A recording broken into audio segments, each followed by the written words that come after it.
everyone and welcome to my knitting channel. I'm Céline and the new season is almost here, so I'm very excited to be sharing 10 free knitting patterns for spring.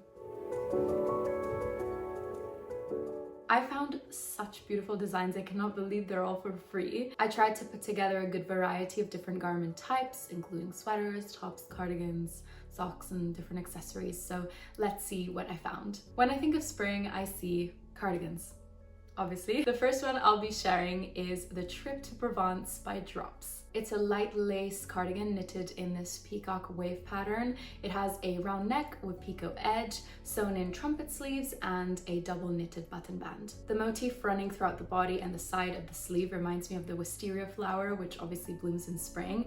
I think especially knitted in this gorgeous lavender, which, by the way, lavender is a color not a lot of people knit in. I've just finished my first lavender garment and I couldn't love it more. I think it looks gorgeous with every hair color, any skin tone. I like to pair it with jeans, cream, or black trousers. So I really encourage you to consider it for your next spring project because it's definitely an underrated shade. Anyways, the reason why the Trip to Provence cardigan stuck out to me is that it closely resembles the aesthetic of the knitwear sold by the brand Céline. I think this Drops piece would blend into the collection so well. So if you've been eyeing the Céline knitwear, the Trip to Provence pattern might be the right one for you. I love the name of this pattern. I would obviously imagine myself wearing it to a spring break holiday in France. It's the perfect weight for the season. I would recommend you knit this in 2 strands of any mohair. The Knitting for Olive one has the best color selection. Or Drops recommend their brushed alpaca silk. I've talked about this yarn in one of my previous videos and I did mention that it looks a bit coarse. I should add that it also looks a bit dull. So something so elegant like the Trip to Provence cardigan with that lace, I think would pair so lovely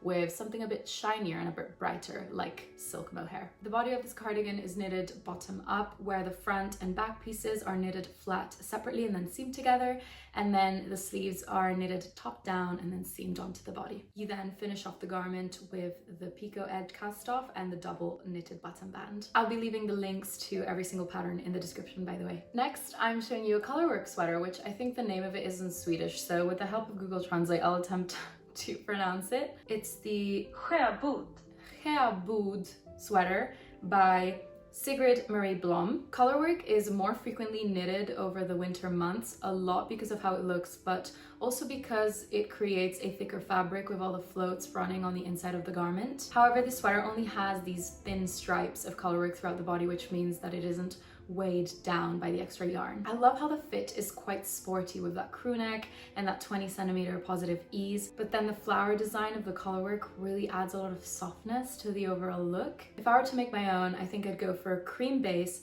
and then I'd do the colorwork in a variegated hand-dyed yarn, maybe one that blends from green to pink. I think it would just scream spring. This sweater is knitted top down. You begin working flat for the back, the neckline, the shoulders, and the front pieces, and then you join everything to work the body in the round, including the colorwork. The sleeves are also worked top down, and the neckband is actually knitted double and folded back and sewn down on the wrong side. Moving on to the next garment, I found the Jolina cardigan by Drops. Drops actually has a monumental amount of free patterns, so I really recommend you sit down and browse through their catalog.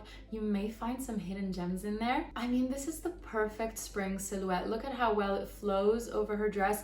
Not every cardigan looks good in a dress. Some fall at the hips, meaning that your waist can get lost. Others hit the skirt at a weird angle so that it doesn't really look cohesive, but this one just feels like it was meant for a spring dress. Since you knit this using 1 strand of mohair or any other lace weight yarn, this cardigan wouldn't eat up your dress and cover it. It's slightly see-through, which means you can still show off the nice clothes underneath it while still keeping warm, and it just wouldn't compromise the overall look of your outfit. In fact, I think this silhouette knitted in the veil-like fabric would just look good on anything. It would be so effortless to have this. You can just throw it on without even thinking about it on any outfit and you would look amazing. This piece is worked in garter stitch and it has a lace pattern at the bottom, which I would consider optional. I know I would most likely not knit it. It has 3/4 length balloon sleeves, but if you prefer them longer, you can easily make that adjustment. And the way you'd work this is bottom up. You knit the body back and forth up until the armholes, which are then cast off so that you can work the back and front pieces separately. The sleeves are also knit flat, bottom up, and then everything is sewn together to finish. I must say I've noticed that one-stranded mohair pieces are a magnet for compliments.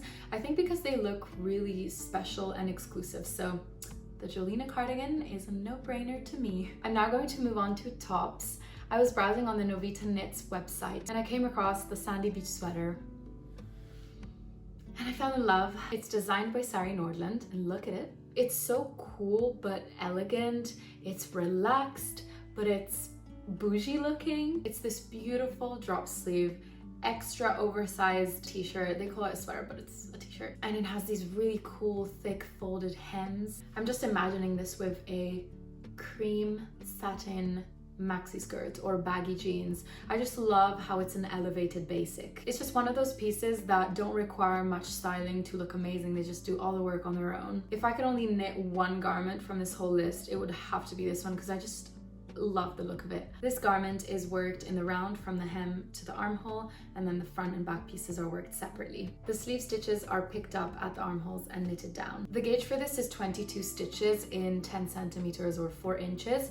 So I'd imagine using something like Knitting for All of Merino held with the soft silk mohair, which creates a really lovely light and drapey fabric, which would be perfect for this design and perfect for the spring weather. I'm thinking I would go for a loud color, maybe something like clover green or red currant, although I have been eyeing dusty violet for a while, which is this beautiful muted purple. If you aren't so sure about a roomy garment like the sandy beach sweater, then you might prefer something more form-fitting like the Ballerina wrap top by Two of Wands. I love ballerina fashion, so I had to include this one. It's just so polished and nicely tailored. I love the idea of this for spring. For me, it'd be a really nice change from all the relaxed sweaters that I wear over the winter. My body just disappears under the layers when it's cold, so I think reintroducing some shape back into my outfits for spring is really nice. I feel like this is another piece that would look amazing on top of a dress because it's cropped and it cinches in the waist really well. I love how the sleeves are so short, they're basically cap sleeves. I really have a soft spot for cap sleeves. I think I first saw them in a Barbie movie when I was 4. Barbie was having a dance class and she was wearing this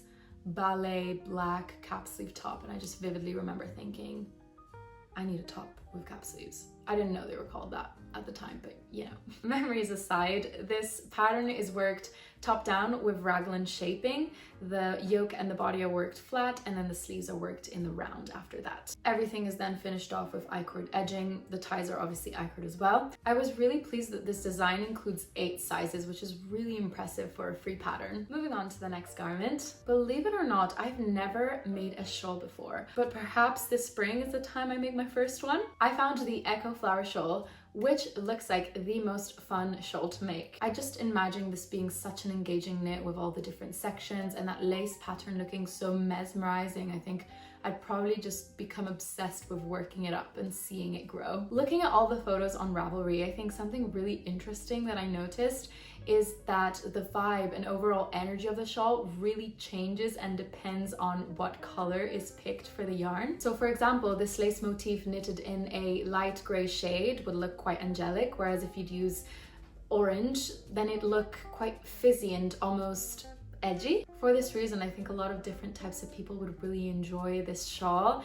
because they'd be able to adapt it to their style by choosing the corresponding colors. I'm sure you can tell I love mohair, so I'd probably go for that with this design. I have a lot of leftover mohair from my previous sweater projects, so I'd probably use those up. I think this shawl would look really good in different colors of mohair throughout, so maybe it's a stash buster. Cashmere would also look really amazing with that lovely bloom. If hand-dyed yarn is your thing, then that would be perfect for this too. The nice thing about shawls is that gauge isn't crucial, so you're not as limited with a yarn choice. You can basically pick any yarn that you like, anything that makes your soul sing. I also know this would be the most satisfying piece to block. Like, just imagine that lace opening up and that yarn blooming is just a knitting dream. Something else that I've never made before is a headband. I think spring is the most perfect season for a hair accessory made out of yarn. I found 2 really pretty ones that remind me of flower crowns. The first option is the Branching into Spring headband by Knit Craft Co. The leaf pattern on this reminds me of bay leaves,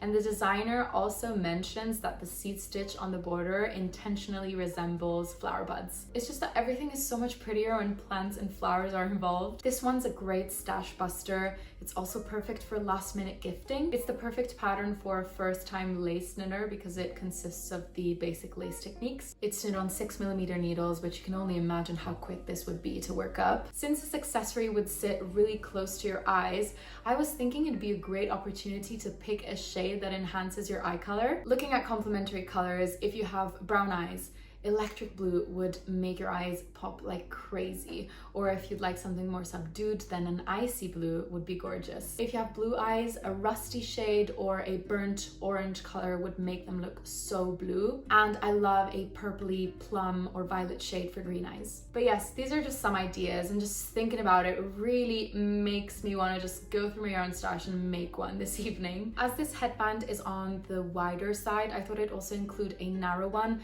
something lighter and more suitable for a cooler fiber like cotton, silk or linen. It is the Wheat Headband by Mirella Moments. This one has I-cord ties, which means you really don't have to be spot on with gauge. You can just knit to the length that meets your head circumference using any yarn you like. It has that same seed stitch border and a 4-row repeat lace pattern. It's another great stash buster or another really good idea for a quick gift knit. You knit it from one I-cord end to the other, so no weaving in the ends, which I love. I know I definitely have to get more into accessories. I tend to stay quite basic with my outfits. I don't wear a lot of jewelry or belts or headbands, so I think this could be a really good way for me to start. I think headbands especially really fall into the aesthetic of how I like to dress. I love a soft and romantic style, especially for spring and summer. Also, I have so much spare cotton in my stash from my early crochet days where I just buy so much cotton without even having plans for it. Or I also have this one skein of Knitting for Olive pure silk in like an off-white shade. I initially thought of making a bralette with that one, but I'm sure I'd still have some left over for a headband. So the options are endless with a Wheat headband. Even leftover sock yarn would be perfect for this. I always have so much left for my 100-gram skeins. Speaking of socks, I obviously had to include a pair. I found the Spring Bloom socks by Bermudez. The designer writes that this delicate pattern feels like you stepped into a spring garden. The yarn overs emulate clusters of flowers, and the curves of the decreases and increases appear as flower stems. Are you sold yet? Instructions are included for a child's large up to a men's small, which is great for a free pattern. It is a really beautiful and dainty sock. I think they look so adorable, popping out of some loafers. I'd pair them with a skirt and a roomy sweater vest with a shirt underneath it, and perhaps a headband, maybe one of the ones that I mentioned earlier. The lace trails down the heel flap, and then the gusset is stuck in it, and so is the toe. The cuff is in 2x2 rib, but I'm thinking it would look particularly elegant in 1x1 twisted rib as well. This pattern just looks like the quintessential lace sock. It's just what you imagine when you think of a lace spring sock. I just realized I never knit a lace sock. What is wrong with me? And now onto the final pattern for this video. I found another great stash buster, another gift knit idea that you can work up with any yarn type or yarn weight you like. It's the holiday gift bag by Jentide Designs. Now this pattern is intended for the holidays, gift wrapping. Obviously you can use it for that. But here's what I'm thinking. If you knit this in a larger gauge and use a yarn that's similar to what Petite Knit uses in her Florence bag, I know she recommends 3 strands of Isager Japanese cotton or Creolino by Lang Yarns. You would obtain a nice and sturdy fabric, and if you added any sort of strap that you like, it would make for the cutest little bag. It's actually like a spring version of the Honey bucket bag by Petite Knit. To knit this, you begin with the base and work your way up. Then you knit a separate drawstring, which you lace through some eyelets that you knit on the bag. I know I never knitted a bag before, but I did mention all that cotton yarn that I have in my stash, so I feel like this pattern is just calling my name. But yes, these would be really cute for an Easter egg hunt as well, or any birthday gift wrapping, and obviously thinking ahead, they would look just chef's kiss under the tree. And that was my selection of free knitting patterns for spring. I'm really curious to know if any of these caught your eye, but I think my personal favorites are the Jolina cardigan and the Sandy Beach sweater. I was honestly so surprised to find all of these beautiful garments for free. I feel like in the past I never went out of my way to look for free patterns because for some reason I just thought I wouldn't find much, but I was completely wrong. But yes, it was a lovely discovery for me. So on that note, I'm going to wrap it up for today. And as always, I thank you so much for sticking to the end, and I hope to see you in the next video.